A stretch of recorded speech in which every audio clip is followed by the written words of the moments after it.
Welcome into That's a Tap with CT and DJ. The big recap, the UFC MSG DJ. I look forward to breaking this one down, man. What an eventful pay-per-view. How are you doing? Yeah, I'm good, man. How are you? How's life since UFC 309? Man, I've only just, come to grips with what happened. Poor Yeah, Stipe, but let's talk about Jon Jones and the main card, and we'll give it a grade and the co-main yeah. event-filled MSG, man.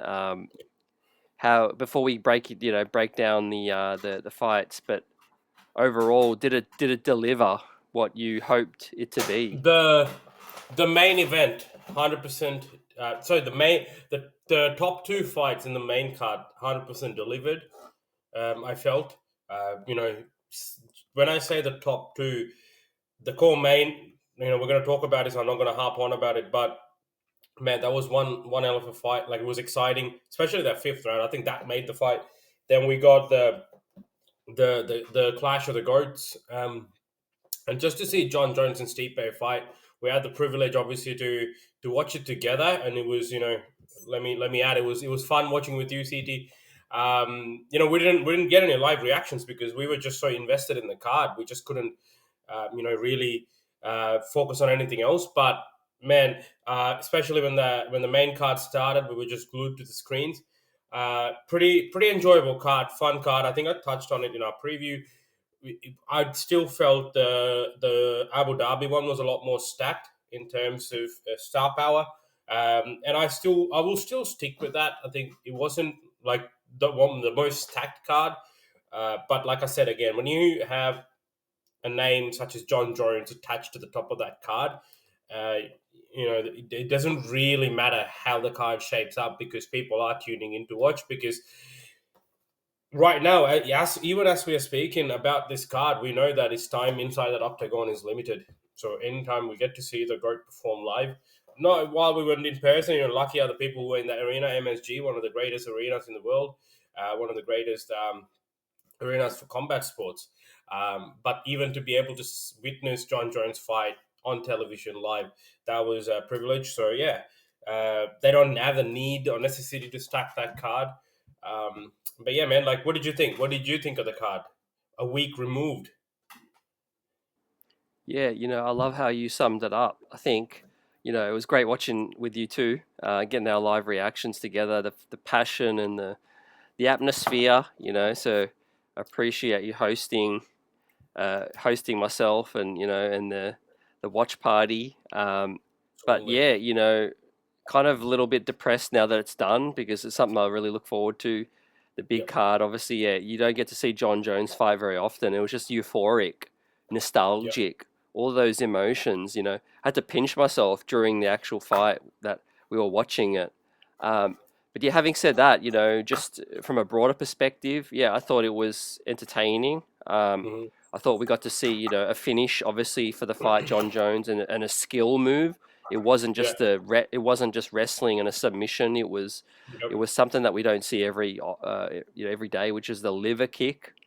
Yeah. Um, and obviously you got a couple rounds of Stipe, who was a bit overmatched. Obviously the ring rust and the timeout, I Hmm. think really affected his performance. But yeah, bittersweet that he obviously retired as well. But it sets up a lot of storylines, DJ, Jon Jones now moving Yeah. forward. But before we talk about what's next, right, on a scale of 1 to 10, like how impressive was Jon Jones to you? Like, did he do exactly what you expected him? Man, like, I've watched the fight again since, and the more I think about it, the more I linger on it, man. Like, I can't help but give it a 10. The systematic breakdown of, it's just not the thing with Jon Jones, as always, is not just the one area he excels in, but the ability to mix it up, ability to take the fight wherever it takes, that in cage fight IQ, adaptability, all of that was in full display. Obviously, from Stipe's point of view, the ring rust was very, very visible.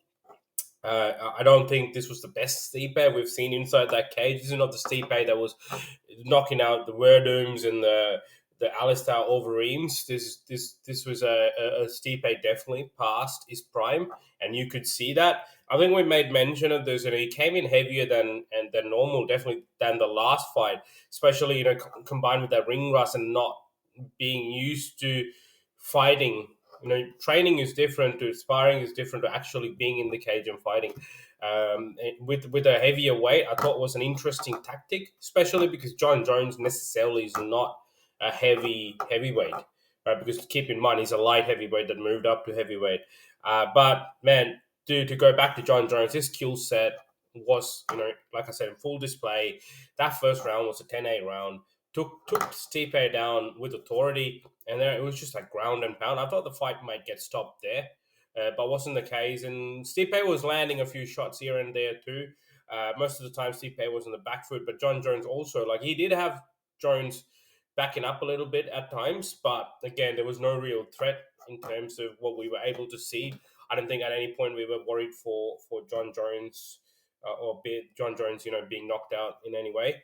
And then the third round comes, and man, like, it was just a perfect liver kick, or as Joe Rogan pointed out, maybe it wasn't a liver kick because he was like saying the liver was on the other side. It was just a perfect kick, which we now find out that he was practicing many, many times, and he landed to perfection and got the finish from there. I mean, Stipe was already sort of broken down by that point, and then he just like, man, like, just, yeah, he just, I wouldn't like to use the word gave up because he's such a legend and he never has, but I think his just body gave up and he just crumbled, and it was like you could see he was in pain. Just like you said, man, same feelings. I do feel sorry for Stipe in a sense. He's a legend, but he had to go out the way he did. It was just a full domination by Jon Jones, um, and then that's a subsequent finish, and we didn't see him in action for about 4 years, and to come in, and he's definitely done. He said that, he's made it clear, I know, and we're thankful for that. We don't want him to like keep competing and keep fighting, but it's just we understood why this fight was made. Two greats, fair enough. Now it's done, and yeah, I think fair enough. And look, there's nothing for Stipe to be ashamed about. He fought the greatest of all time. Now we can cement that and say that Jon Jones is, because there was that argument, oh, the greatest heavyweight is Stipe. Will he be able to stop Jon Jones? And all these questions were surrounding the fight. Now we can say that is not the case, and Jon Jones is the greatest. And he's losing to him. There's no shame in it, and it doesn't take away from the storybook career he's had and the names and his resume. It speaks for itself, man. One of the only heavyweight to defend the title that many times, and and the names that he collected along the way. Two-time heavyweight champion of the world. So yeah, pretty crazy, pretty impressive. Yeah, man. Yeah, man. Well said. Well said. Yeah, fitting way to go out. And he since released a statement, which I read, and I thought it was a really well put Yeah, together statement, and thanking the fans and just looking at it like a blessing to have the career that he had, and to actually go out fighting the greatest of all time, in his final fight. But yeah, Father Time's undefeated, and he definitely looked a lot older than Jon Jones, about a 5-6 year gap, let yeah, alone the time yeah, away from the octagon as well. Obviously, if he was a bit more active, I'm sure he would have been a bit more sharper. But yeah, just the years of being away from the octagon. yeah. But yeah, Jon Jones now, the future. We look forward to seeing what's next. Right before we talk about the next fight, the co-main. What is your what do you hope to see, DJ, for I mean, Jon Jones now? I mean, first of all, glad that when he had the microphone, he said, "Look, I will not retire," because I feel like, look, man, this guy is performing pretty good, you know. And is every fight is different. Jon Jones in every fight is different because he adapts and fights according to his opponents. So yeah, like, I was first of all glad that he's saying, "Look, maybe there's more fight in me." So yeah, let's do this. Um, and of course, the one fight I want to see is the fight that everyone wants to see. Tom Aspinall versus Jon Jones. Like, let's unify the title. That's just what the next step has to be. There is an interim title. There is the undisputed title. Well, at the moment, there is that question mark on it because there is two titles at the same time in the same division. Let's fight. Let's unify it. Let's clear all doubt. But look, man, I understand from John Jones' point of view as well. There's multiple facets to what he's doing. One is that I think Daniel Cormier mentioned this too. Is like he's openly negotiating. You know, what John Jones has successfully done is by doing all he's doing and trying to make it sound like I don't want to fight Tom Aspinall. He is not scared. We know this, man. Look at the guy. He's fought everyone since he became a champion at 23, and he's just fought nothing but legends. The guy's not scared. He's fought like three generations of fighters and defeated them. But it's just more so like he wants to get compensated, and he made it clear too, even in the post-fight press conference. If the negotiations go well, if the money's right, then we can give you what you want. I think it is that the demand for this fight has shot up now because because the doubts being created. Will this fight happen? That makes you want to see that fight more. And in saying that, that makes the demand for the fight go up, which compels the UFC to pay the price to do that, right? So it's pretty smart on that. And look, interesting question though is if Jon Jones doesn't fight Tom Aspinall, would you think that his career or is not as great as they say? Would you consider that? No, definitely not. I think, obviously, as fans, we're selfish and we want what we want, Yeah, DJ, and we want the best. And that's what the UFC has made a name for itself, yeah, pitting the best up against the best. But at yeah, the same time, I also understand, I don't really think Jones is ducking like some people think. I can understand the mindset of, look, you've been there, you've done that. And something he said really stands out to me. He's like, there's always going to be that next young, hungry lion. So it's yeah, like, at yeah, what point is enough enough? Like, what point do you not put your legacy down? Not that it's going to change his legacy, that's cemented, but at what point do you like, choose? He's at the point where he can choose his matchups. yeah, He's just taken down Stipe. He's taken down DC. yeah, Obviously, Francis, both in their prime. That was something I really would have loved to see. But yeah. I can understand. Look, Tom Aspinall is the best now, and in terms Mm, of before, Jon Jones stepped in at heavyweight and deserves yeah, that shot. I'm not saying he doesn't. He absolutely deserves it. yeah. But just strictly from Jones' perspective, DJ, I could understand why he feels like, look, he defeats Aspinall, then what? Then there's going to be another dude call him out. When do you just sort of toe the line? Yeah, no, I understand. I couldn't have said it any better, CD. So I'm actually, you said everything that was in my mind. Like, there's always going to be that next person, right? It was Reyes at one point, Thiago Santos at one point. Do you know what I mean? Like Cyril Gahn, but when they were fighting, that was the whole build-up. Was it's a new generation heavyweight. Jon Jones is coming after a gap. Can he do this? Can he do that? So there's always going to be someone that That's that thing when you come against someone who's undefeated, who seems invincible, you always tend to fantasize about the person who could end it. Same thing with Khabib, and during his domination, and everyone's like, "Oh, this is probably the next person who could do it. Can he take Gaethje's leg kicks?" You know what I mean? So it's always going to be that. So listen, at the end of the day, Jon Jones's career and his resume exceeds anyone that has ever fought. Right, and he is the greatest. Being the heavyweight champion makes you the baddest man on planet Earth, and being the MMA heavyweight champion, I reckon, like just elevates it a little bit more because you're a complete fighter. You're using your full arsenal. So yeah, man, like there's no look. We'd love to see the Tom Aspinall fight. Like you said, we missed out on the Francis Ngannou fight. Hey, listen, still it could happen. You know what I mean? They're talking about at least Francis Ngannou is talking about what about a PFL versus UFC. But hey, we don't know about that. But what we know is that there's two guys who everyone wants to see fight each other, in the same organization and better still in the same division. Let's make it happen. I think the UFC will work it out. I think it's a big fight for them. I think this fight generates a lot of revenue, and there will be silly not to make it. And I think they understand it, man. The UFC is smart. They understand business better than sort of any other combat sports organizations out there. So I think they'll make this work. They'll get this job done. So fingers crossed. Yep, most definitely. Right. Fingers crossed we get it. And I think we will. I agree. Yeah. Now, what else stood out to you from the card, the co-main event? Oh man, Right. man. Yeah, look, so many things, right? Like, first of all, we all love Charles Oliveira, right? So it's good to see him back in that win column. I was surprised. I'm not saying, surprised in a bad way, but we know Charles Oliveira is good, but I was also surprised how dominant he was for the majority of that fight, and also the ability to make it exciting at the same time.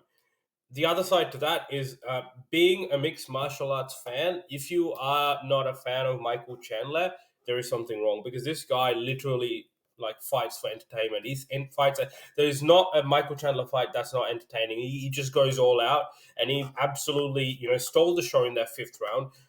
Maybe a couple more rounds like that, and we would have been looking at a more tighter decision or even a finish. He was very close to finishing. He did unfortunately slip at the end too, so we don't know how that would have gone if he hadn't slipped. But at the same time, some decisions as well, like going down with Charles Oliveira instead of standing him up after he was hurt, that was a questionable decision at the end.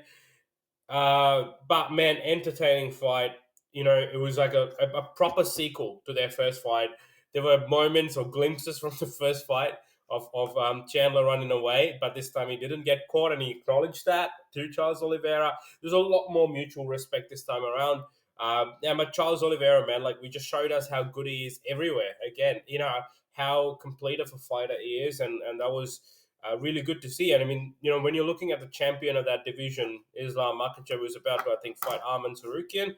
They've announced a date for that card, 3/11, but they haven't really announced the title fights. I think they will, but man, like I think Oliveira's next up, and to fight either of those guys, he's got a loss with each of them, and to be able to sort of get that back, you need to be able to dictate the fight in multiple areas, and that's sort of what we saw from Charles Oliveira.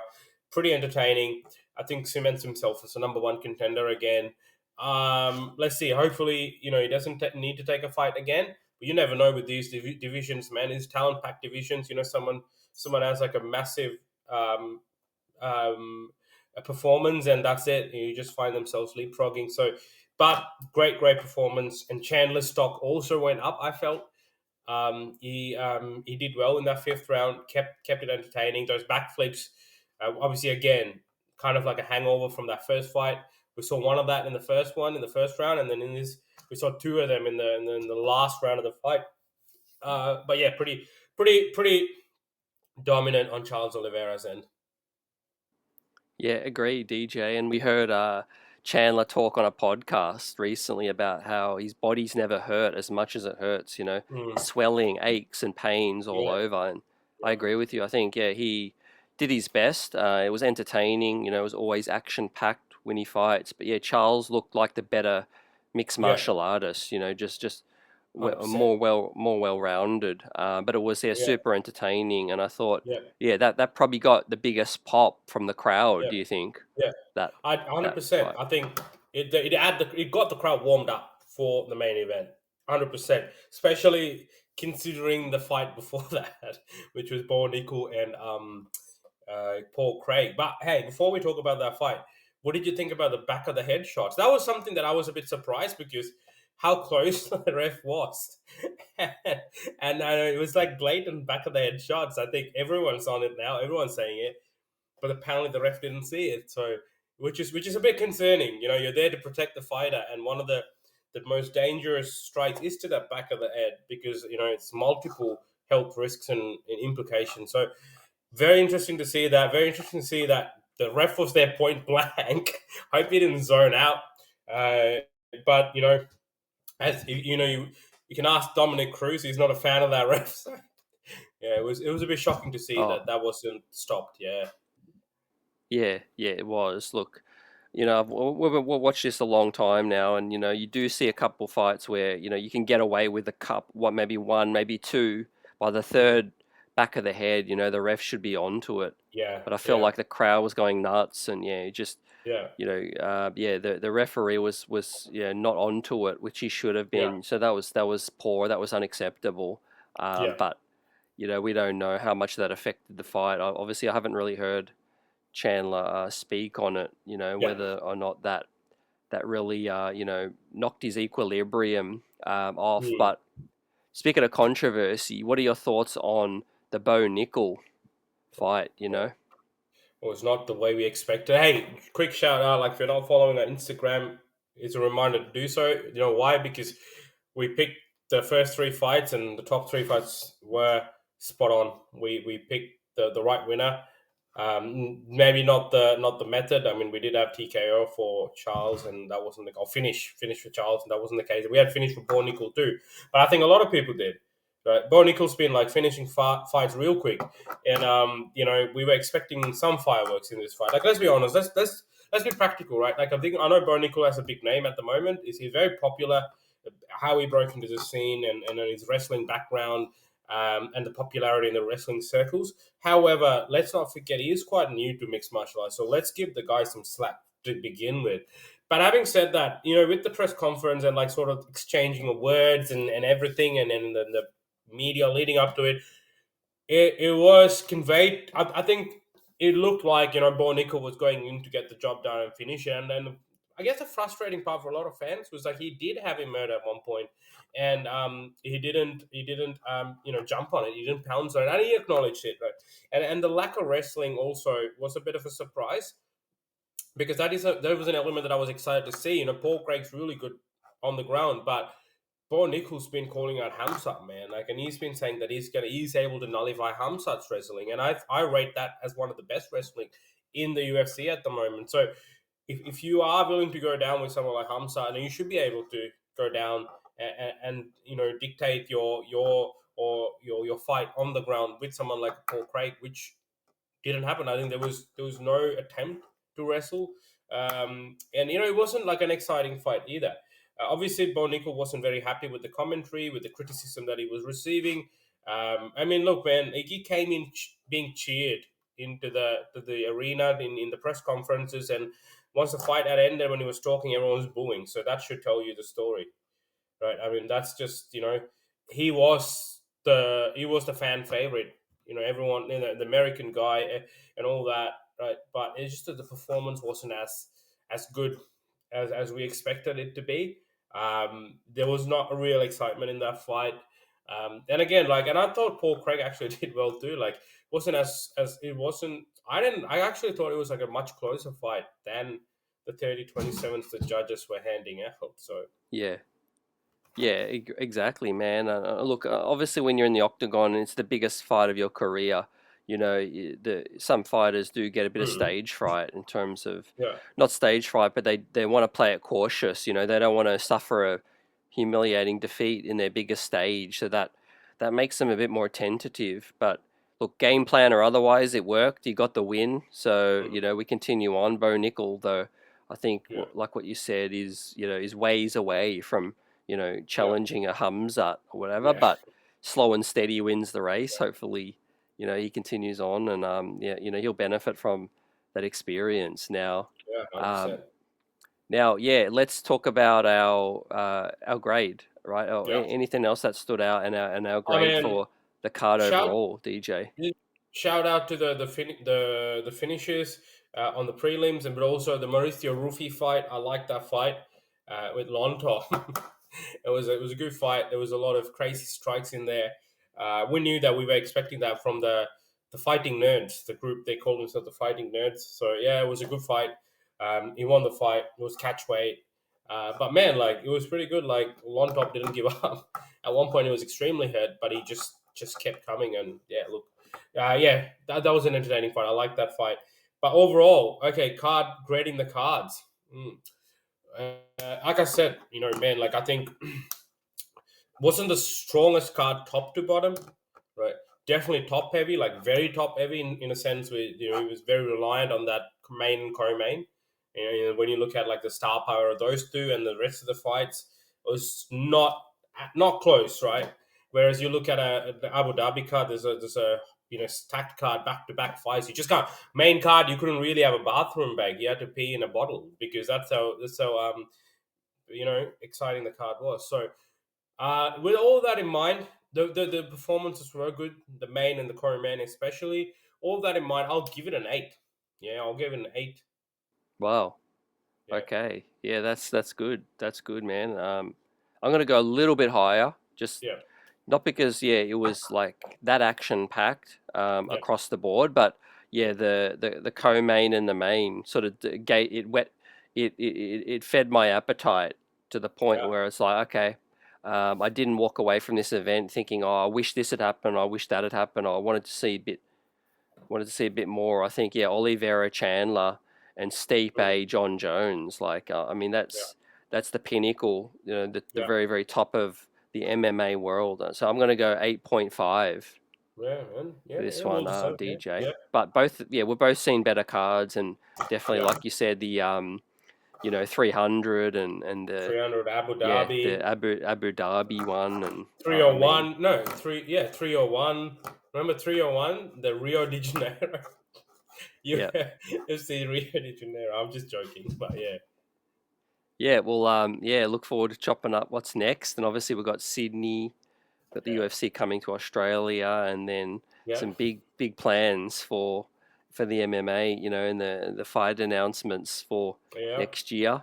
Um, 100%. but yeah, thanks DJ. It's been great recapping the big one, Madison Square Garden, and let's talk soon. Thanks everyone. Give Peace. us a thumbs up.